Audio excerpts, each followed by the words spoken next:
Bonjour, je m'appelle Dominique Boulbès, je suis président du groupe Indépendance Royale et par ailleurs auteur de livres sur le vieillissement, dont le dernier avec le sociologue Serge Grain sur la silver economy.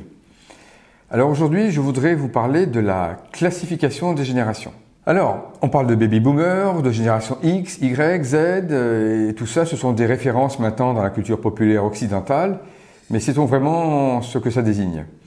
Alors il y a d'abord les baby boomers qui sont les enfants nés au sortir de la guerre et jusqu'en 65. Et puis ces baby boomers sont suivis de la génération X, donc les personnes nées sous Pompidou, sous Giscard jusqu'en 1981.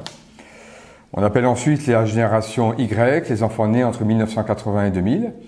Et ceux qui leur succèdent après l'an 2000 font partie de la génération Z.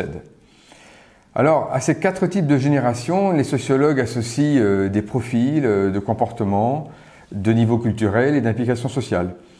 Et ces notions sont décortiquées par les managers, les responsables de ressources humaines, les hommes de marketing.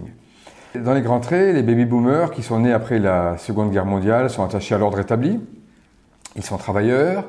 Pour eux, la sécurité de l'emploi est un fait acquis. C'est une classe d'âge assez peu disposée au changement. Les enfants de la génération X sont souvent décrits comme loyaux, expérimentés, organisés. Ils ont grandi avec les chocs pétroliers et leur premier contact avec l'emploi. Ils ont connu des crises, les premières crises du chômage, et ils sont un peu plus méfiants à l'égard de l'autorité. Et à partir de 1980, la génération Y arrive sur un marché plus précarisé, plus mondialisé, et ils font de leur épanouissement au sein de l'entreprise une priorité. Et enfin, les digital natives sont une génération hyper connectée qui communique facilement par mail, par SMS ou via les réseaux sociaux. Alors, née dans les années 2000, la génération Z n'a pas connu autre chose qu'Internet ou les écrans de smartphones, les tablettes. Et pour la plupart, ils n'ont pas encore atteint le marché de l'emploi, mais ces futurs travailleurs seront sûrement adeptes du nomadisme, des freelances, des entrepreneurs. Alors, quelle sera la génération suivante? Ils ne sont pas encore nés, mais ils ont déjà un nom, la génération Alpha, qui devrait battre des records en termes de niveau d'éducation et d'équipement technologique.